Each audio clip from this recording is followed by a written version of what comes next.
Atravessei a porta da frente esperando o cheiro do assado da Agrafena e o som dela cantarolando alguma música antiga das paradas soviéticas. Em vez disso, ouvi um som que fez cada pelo da minha nuca se arrepiar. Era minha esposa, soluçando tão forte que não conseguia respirar. Ela estava encolhida no chão da sala, com seus óculos de leitura quebrados ao lado dela. Minha nora, Roxana, estava de pé sobre ela, de braços cruzados, batendo o pé como se estivesse esperando um ônibus. Meu filho, Vissarion, estava sentado no sofá, mexendo no celular como se nada estivesse acontecendo. Quando me viram, toda a energia mudou. Roxana correu até mim e agarrou meu armo. Pai, graças a Deus você voltou cedo. Ela teve outro episódio. Viemos apenas trazer uma sopa e ela começou a jogar coisas e gritar sobre assaltantes. Ela derrubou a luminária da mesa e quase atingiu o Vissarion. Ela apontou para a luminária de cerâmica estilhaçada no piso de madeira. Olhei para minha esposa. A Grafena não estava olhando para a parede ou para alguma ameaça invisível. Ela estava olhando diretamente para Roxana, e seus olhos estavam cheios de terror. Meu nome é Aristark Volkov. Passei 34 anos como investigador sênior de casos criminais de extrema importância para o Ministério do Interior e o Comitê de Investigação da Rússia. Antes disso, servi em 2 missões na inteligência militar. Já me sentei à mesa diante de homens que matavam por dinheiro, mulheres que envenenavam por herança. Li cenas de crimes da mesma forma que a maioria das pessoas lê o Jornal da Manhã.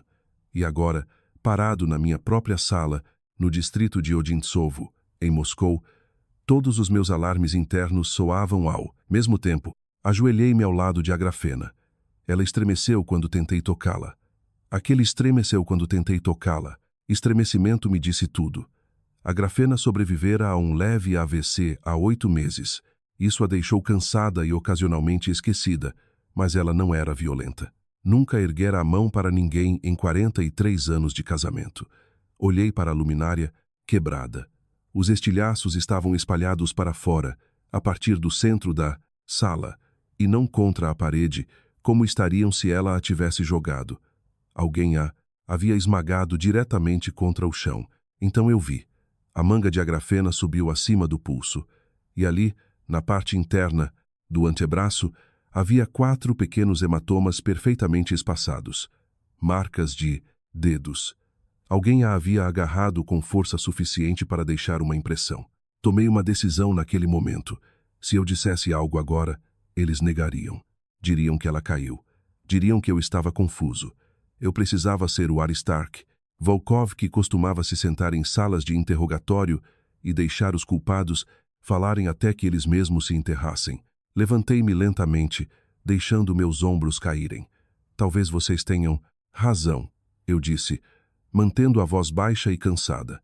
Ela está piorando. Deixem-me apenas acomodá-la. Podem me dar um minuto? Vissarion finalmente olhou para cima, saindo do celular. Claro, pai. Leve o tempo que precisar. Deixamos algumas compras na cozinha. Roxana deu um tapinha no meu ombro com uma mão que parecia um peixe morto. Só estamos preocupados com ela, pai. É só isso. Eles saíram e eu esperei até ouvir o SUV de Vissarion sair pela garagem antes de me mover. Antes de contar o que encontrei naquelas câmeras e como usei uma caneca de café quebrada e uma pilha de documentos falsos para desmantelar as pessoas que tentaram destruir minha família, inscreva-se e lembre-se, quando seu próprio sangue o trai, a única justiça que importa é aquela que atinge a carteira deles. Passei a hora seguinte colocando a Grafena na cama. Ela não falava, apenas segurava minha mão tão forte que pensei que fosse quebrar um nódulo do dedo. Quando ela adormeceu, fui para o meu escritório e tranquei a porta.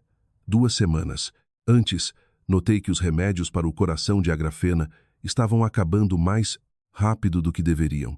Achei que a farmácia tivesse errado ou que a empregada tivesse derrubado um frasco. Por segurança, eu instalei uma pequena câmera sem fio dentro do detector de fumaça da sala. Alta definição, ângulo aberto com áudio, velhos hábitos dos dias de inteligência. Acesse o feed e voltei 4 horas. As imagens carregaram em detalhes nítidos. Roxana e Vissarion entraram pela porta da frente, usando a chave reserva que eu lhes dera para emergências. Eles não tinham sopa. Tinham uma pasta cheia de documentos. A Grafena estava sentada em sua poltrona lendo um romance policial. Parecia em paz. Parecia saudável. Roxana arrancou o livro de suas mãos e bateu a pasta na mesa de centro.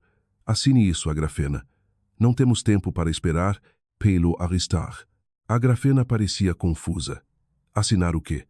Não posso assinar nada sem o Aristark. Ele cuida de todas as finanças. Vissarion levantou-se do sofá e começou a andar de um lado para o outro. Seu rosto estava vermelho. Mãe, Roxana e eu estamos com problemas. Problemas sérios.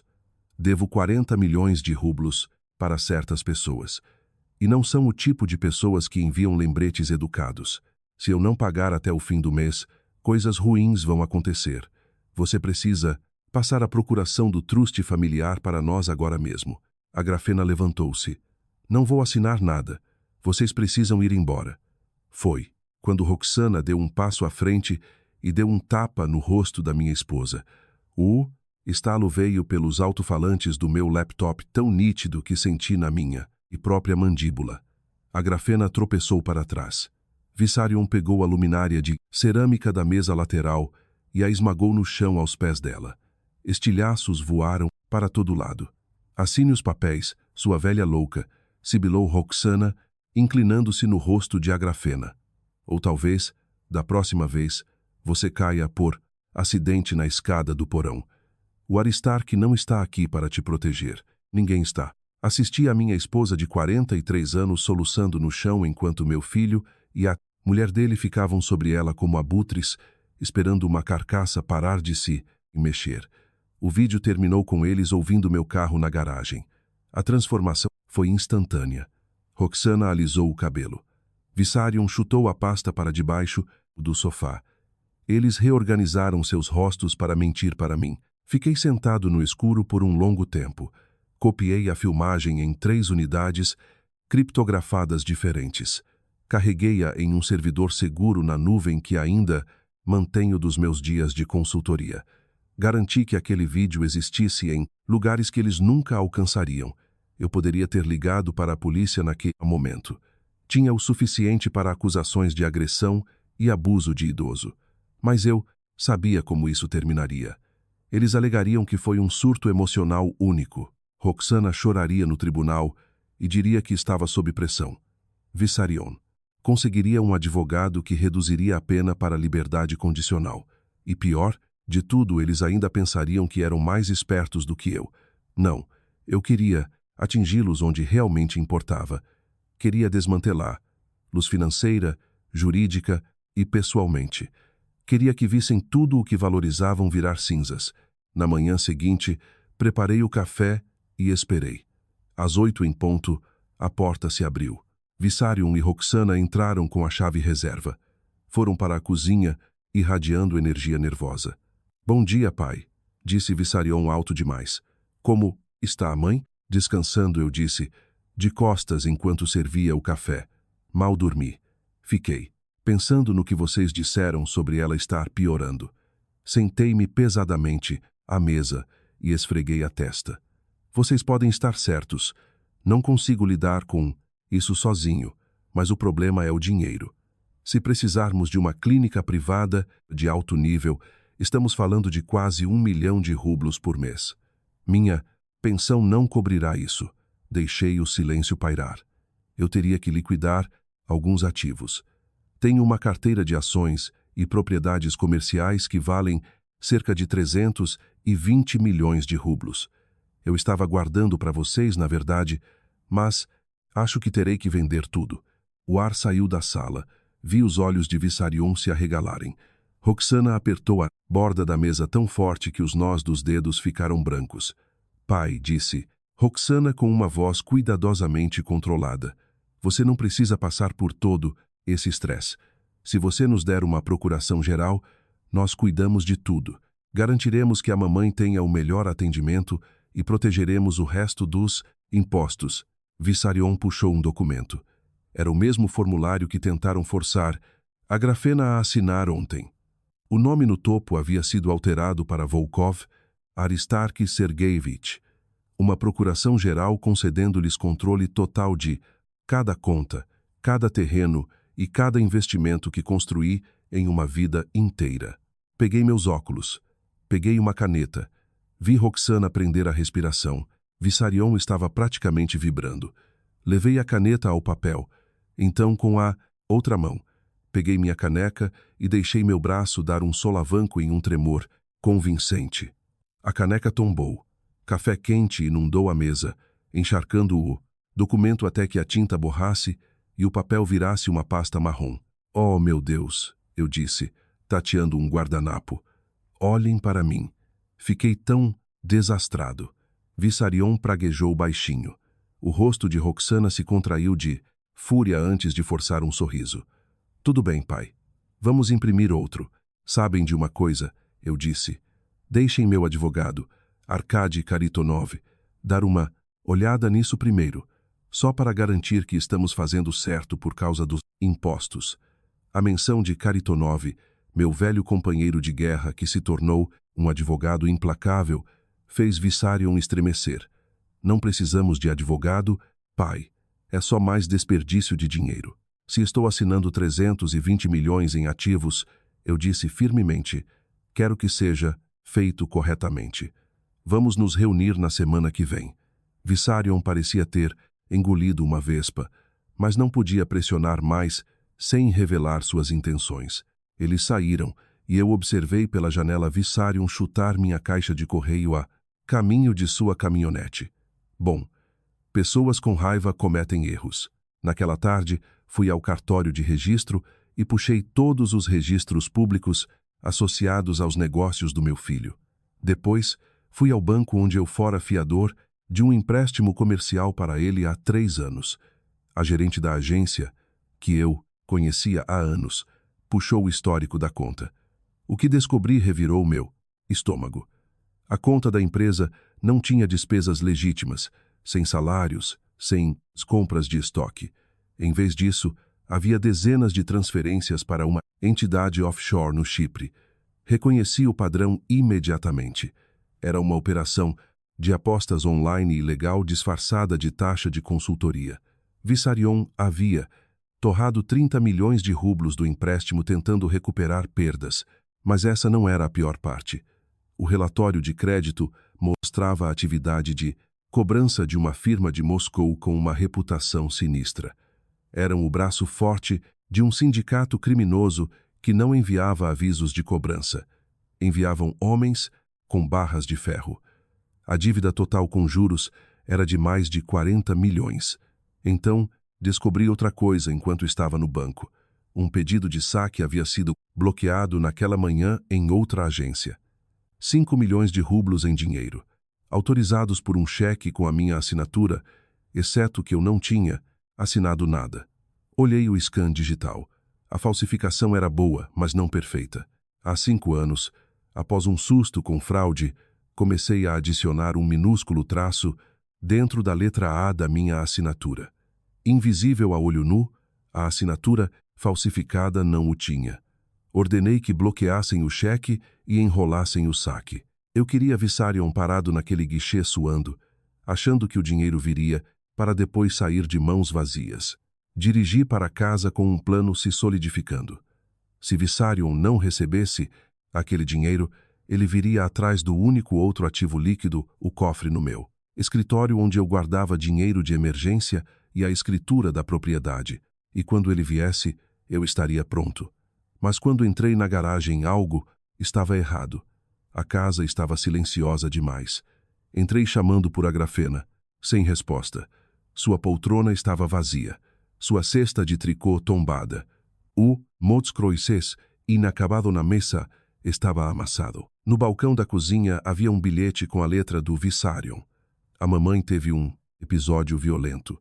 Para a segurança dela, chamamos a emergência. Ela foi internada em um hospital psiquiátrico para uma avaliação de 72 horas.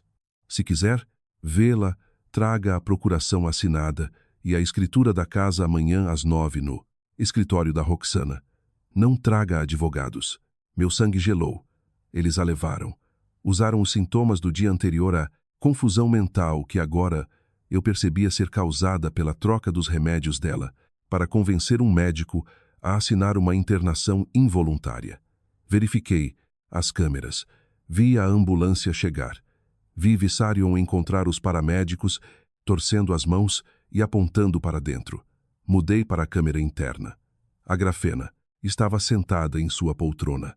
Ela viu os estranhos. Vissarion apontou para ela e gritou: "Ela tem tesouras." Ameaçou esfaquear minha esposa. A Grafena segurava um lápis. Ela o ergueu, confusa. "Não, estou fazendo meu jogo." Os paramédicos avançaram. Um deles agarrou seu braço. Ela gritou: "Aristarque, Aristarque, ajude-me." Assisti a minha esposa sendo amarrada a uma maca enquanto chamava meu nome. Vi Vissarion em um canto, de braços cruzados, assentindo enquanto assinava os papéis de transporte. Vi-os tirando-a de nossa casa. Coloquei o telefone na mesa. Um som saiu de mim que eu não reconheci. Era o rugido de um homem que passou a vida toda servindo a lei, percebendo que a lei acabara de ser usada como arma contra a pessoa que ele mais amava. Lavei o rosto com água fria. Apertei a pia até a porcelana ranger. Então liguei para Arkady Karitonov. Arkady, pegaram a Grafena. Ela está na psiquiatria por uma denúncia falsa. Ative tudo o que discutimos. Mandado de segurança, queixa de fraude e ligue para o promotor regional. Diga que estou cobrando aquele favor do caso de 5 anos atrás. Depois, fiz uma segunda ligação para um homem chamado Stotsky, com quem trabalhei na inteligência. Stotsky estava aposentado, mas ainda tinha contatos em todos os níveis. Stotsky, preciso dos federais, fraude bancária, abuso de idoso, sequestro. Meu filho falsificou minha assinatura no banco e minha esposa está detida contra a vontade com base em papéis forjados. Stotsky ficou em silêncio por um segundo. Quão rápido você precisa? Para ontem, respondi. Naquela noite não dormi. Sentei-me à mesa e montei o dossiê como fiz centenas de vezes em minha carreira. Extratos bancários mostrando as perdas no jogo, transferências para o offshore, o cheque falso, as gravações das câmeras da agressão e do sequestro da Grafena. Organizei tudo cronologicamente, cruzei cada documento e gravei em 4 discos. Às 3 da manhã, fiz algo que temia. Verifiquei os remédios de Grafena. Abri seu organizador semanal e segurei um dos comprimidos contra a luz. Seu cardiologista prescrevia metoprolol com uma marcação específica. O comprimido na minha mão era diferente. Era alprazolam, um sedativo potente. Para uma mulher, com a condição cardíaca dela, aquela dosagem causava confusão, fala arrastada e perda de coordenação. Parecia exatamente demência. Eles não estavam esperando que ela declinasse. Estavam fabricando o declínio. Estavam envenenando minha esposa. Substituí cada comprimido pelos verdadeiros do meu kit de viagem. Selelei os falsos em um saco plástico com data e hora. Cadeia de custódia. Isso não era mais uma briga de família. Era tentativa de homicídio. Na manhã seguinte, às 9, entrei no escritório da Roxana. Vesti meu casaco, mais velho, e usei uma bengala de que não precisava. Arrastei os pés, parecendo exatamente o velho derrotado que esperavam ver. A sala de reuniões parecia um tribunal. Roxana sentava-se à cabeceira em um blazer que custava mais que meu orçamento mensal de comida. Vissarion estava à sua direita, a perna tremendo, suor no lábio superior. Ao lado deles estava um tal de Loktev, um advogado conhecido por seus métodos sujos, e no canto, um homem grande de jaqueta de couro, um parceiro de negócios. Disseram. Eu sabia quem era. O cobrador. Estava ali para garantir que o dinheiro se movesse antes que o prazo de Vissarion expirasse. Roxana deslizou uma pilha grossa de documentos. Preparamos a transferência de ativos, pai. Procuração total. Autorização para vender a casa de Odintsovo. Acesso às contas. É tudo padrão. Olhei para os papéis. Minha mão tremeu. Onde ela está? Sussurrei. Preciso saber se ela está bem. Ela está descansando, disse Vissarion rapidamente. Os médicos dizem que ela estabilizou. Ela está em boas mãos. Quero vê-la. Vissarion pegou o celular e fez uma chamada de vídeo. Um momento depois, virou a tela para mim. Vi a Grafena em um leito de hospital, de olhos fechados, pálida e pequena. Ele retirou o telefone antes que eu pudesse olhar de perto. Vê? Ela está bem. Assine os papéis, pai. Vamos acabar com isso. Peguei minha caneta. Uma velha caneta tinteiro de prata que a Grafena me dera nos nossos 30 anos de casados.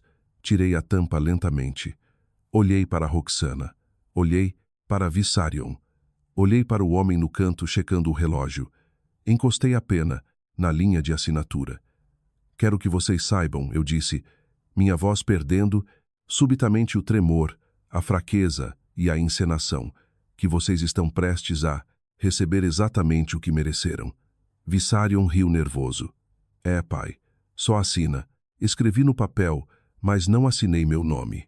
Em letras de forma bem claras, escrevi Artigo 159 do Código Penal, estelionato. Fechei a caneta. O clique ecoou no silêncio. Vissarion agarrou o papel. Seu cérebro se recusava a processar o que seus olhos viam. Que porra é essa? Leia em voz alta, eu disse, endireitando o corpo e chutando a bengala para o outro lado da sala. Essa não é minha assinatura, Vissarion. Esse é o artigo do Código Penal que você violou quando transferiu 30 milhões de rublos para uma conta offshore no Chipre. Peguei meu celular e apertei um botão. A tela plana, na parede do escritório, ligou. Eu havia invadido a rede deles pela manhã. A tela mostrou o vídeo da nossa sala. Roxana batendo na agrafena, Vissarion quebrando a luminária. O áudio era cristalino. Roxana levou a mão à boca. Vissarion ficou lívido. O homem no canto levantou-se lentamente. Você me disse que era um simples negócio de família, disse ele, para Vissarion em um tom perigoso. Não me disse que vocês batiam em velhinhas. Não preciso desse tipo de problema. Apertei o botão novamente. As imagens mudaram para mostrar o vídeo do hospital que Stotsky conseguira via mandado do Ministério Público às 4 da manhã. A Grafena amarrada à cama, estremecendo de dor, seus lábios murmurando meu nome. Então, tirei da minha jaqueta uma pilha de fotos e joguei sobre a mesa. Elas se espalharam perfeitamente. Eram fotos de Vissarion em um restaurante em Arbat, 2 dias antes com uma mulher que não era Roxana, de mãos dadas, beijando, pagando a conta com o cartão da empresa que tinha meu nome. Na mesma tarde, Roxana estava na farmácia retirando os sedativos usados para envenenar minha esposa. Roxana pegou uma foto. Suas mãos tremiam tanto que o papel estalava. Ela reconheceu a mulher. Reconheceu a bolsa da mulher, a mesma bolsa de marca que Roxana queria, mas que Vissarion dissera não poder pagar. Vissarion, sussurrou ela. Quem é essa? Vissarion gaguejou. É uma cliente. Meu pai está mentindo. Ele quer nos separar. Roxana olhou para a foto, depois para o vídeo da sogra amarrada a uma cama no hospital, depois para o marido. Algo nela quebrou. Ela se lançou sobre a mesa, enterrou as unhas no rosto de Vissarion. Ele gritou e tentou empurrar. Lá, eles caíram no chão, derrubando cadeiras. Caminhei até a janela e abri as persianas. Lá embaixo na rua, um comboio de vans, pretas e carros descaracterizados, parou diante do prédio. As luzes azuis e vermelhas refletiam silenciosamente nos vidros. Virei-me para a sala. Sugiro que todos fiquem exatamente onde estão. A porta foi arrombada. Agentes do FSB em traje tático invadiram a sala. FSB, todos no chão, mãos onde possamos ver. O cobrador foi imobilizado antes de chegar à porta. O advogado Loktev foi algemado contra a parede, já calculando os termos de sua delação.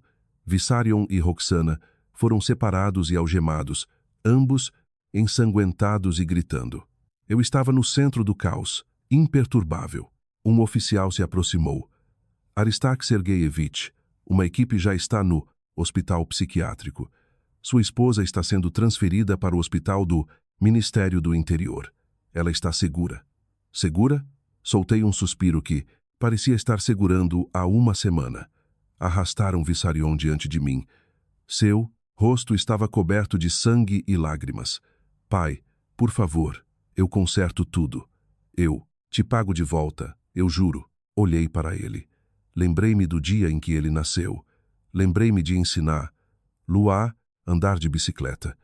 Lembrei-me do dia em que ele me pediu para ser fiador e jurou pela vida da mãe que teria sucesso. Você não pode pagar nada, Vissarion, eu disse, porque você está falido, e não apenas financeiramente. Você é um falido moral, e eu cansei de financiar suas dívidas. Acenei para o agente. Levem-no. Depois passaram com Roxana por mim.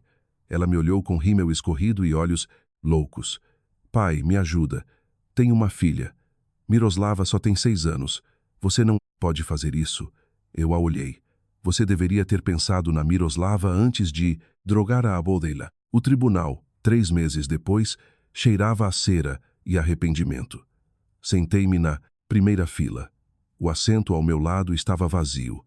A Grafena queria vir, mas eu não deixei. Ela estava ficando mais forte a cada dia, mas eu não queria que eles vissem o estrago que causaram. Vissarion entrou primeiro. A prisão havia removido sua arrogância. Estava magro, de cabeça raspada. Recusava-se a olhar para o público. Roxana veio em seguida. Sem maquiagem e roupas de luxo, parecia uma estranha. Quando me viu, seu rosto se decompôs e ela murmurou algo que não pude ouvir. As provas eram esmagadoras. As transferências, a assinatura falsa, os vídeos, o laudo de toxicologia confirmando a troca dos remédios. Loktev já havia aceitado testemunhar contra eles em troca de redução de pena. Quando chegou a hora das declarações das vítimas, o advogado dativo de Vissarion se levantou. Sua Excelência, a filha do meu cliente Miroslava precisa de seus pais. Pedimos clemência por esse motivo.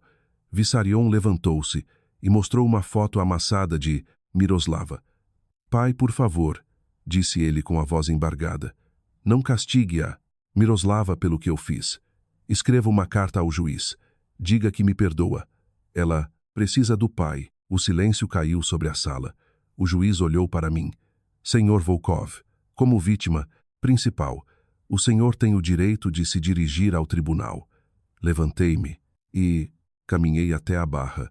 Minhas pernas pesavam, mas minha coluna era de ferro.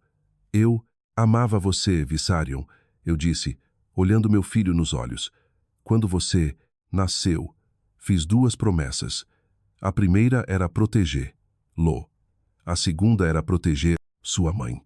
Você me forçou a escolher entre essas promessas, e eu escolherei sua mãe todas as vezes. O rosto de Vissarion caiu. Você me pede para pensar na Miroslava, continuei. É justamente nela que estou pensando. Penso que se eu permitir que ela seja criada por pais capazes de drogar uma idosa e falsificar uma assinatura para roubar as economias de uma vida, estarei condenando essa criança a se tornar exatamente o que vocês se tornaram. A coisa mais bondosa que posso fazer por minha neta é garantir que ela aprenda que atos têm consequências. Mesmo quando esses atos vêm de pessoas do seu sangue. Virei-me para o juiz. Sua Excelência, minha esposa ainda acorda gritando no meio da noite. Ainda estremece quando alguém se aproxima dela. Passou 3 dias, amarrada a uma cama de asilo, porque seu próprio filho mentiu para os médicos. Tolerância para esse tipo de maldade não é misericórdia. É permissão para fazer de novo. Sentei-me. O juiz condenou Vissarion a 12 anos de colônia penal por estelionato, lavagem de dinheiro e abuso de idoso agravado. Roxana recebeu 7 anos por cumplicidade, sequestro e fraude. O martelo bateu com um som que fez a sala vibrar. Assisti aos guardas levando-os embora. Vissarion gritava meu nome. Roxana desabou e teve que ser carregada. Observei até que as pesadas portas se fechassem atrás deles. Saí do tribunal sob um sol radiante. Meu celular vibrou. Era Karitonov. Aristark, o juiz de família, assinou o pedido de guarda de emergência hoje. Miroslava está oficialmente sob sua responsabilidade e da Agrafena, a assistente social, a levará para sua casa esta noite. Fiquei nos degraus e deixei o sol aquecer meu rosto. Tinha perdido um filho, mas salvara minha esposa e ganhara uma neta que nunca conheceria a crueldade daqueles que lhe deram a vida. Não se eu tivesse algo a dizer sobre isso. Naquela noite, a Agrafena e eu estávamos no perron de nossa casa de campo. Um sedã cinza entrou na garagem. Uma mulher desceu e abriu a porta traseira. Miroslava saiu, apertando um coelho de pelúcia e uma pequena mochila rosa. Olhou para nossa casa com olhos grandes e incertos.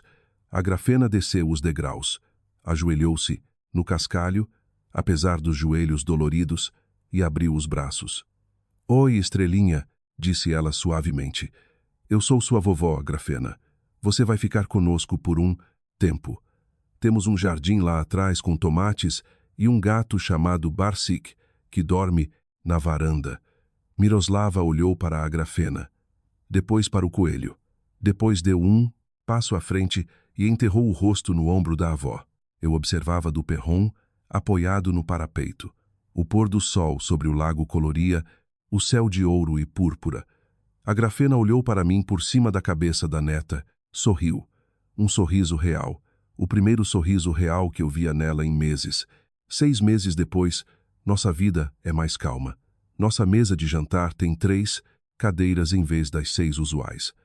Não atendemos chamadas a cobrar da colônia penal. Não abrimos cartas com o carimbo da administração penitenciária. Alguns dirão que isso é frio. Dirão que o amor de um pai deve ser incondicional. Mas essas pessoas nunca viram o próprio filho assinar papéis para internar a mãe em um asilo baseando-se em mentiras. Aprendi algo em 71 anos.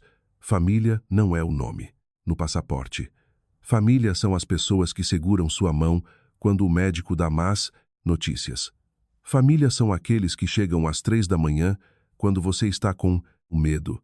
Família não é biologia, são atos. Miroslava está aprendendo a ler. Toda manhã ela senta no colo de Agrafena, decifra as palavras em livros de imagens.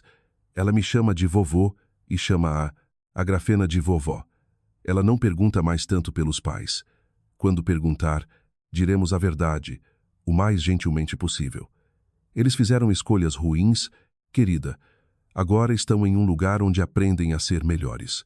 Na terça passada, Miroslava trouxe um desenho da escola. 3 bonequinhos diante de uma casa sob um grande sol amarelo. Ela apontou para o mais alto. Esse é vovô. Para a média, essa é a vovó. Para a menorzinha, essa sou eu. Ela olhou para mim com seus grandes olhos castanhos. Eu desenhei nossa família. Prendi esse desenho na geladeira com um imã. Ele ainda está lá. Sou Aristark Volkov. Tenho 71 anos. Perdi um filho, mas salvei minha esposa. Gastei uma fortuna em advogados, mas comprei nossa liberdade. E ganhei uma neta que me ensina que o melhor capítulo da vida de um homem não precisa ser o primeiro. Se você está sofrendo com alguém que te machuca apenas porque compartilham o mesmo sobrenome, ouça isto. Amor não é um pacto de suicídio. Você tem o direito de se proteger. Você tem o direito de ir embora. Você tem o direito de escolher a paz em vez da lealdade a pessoas que incendiariam sua casa, para depois te culpar pela fumaça. Cuidem-se e lembrem-se de proteger quem realmente ama vocês. Adeus.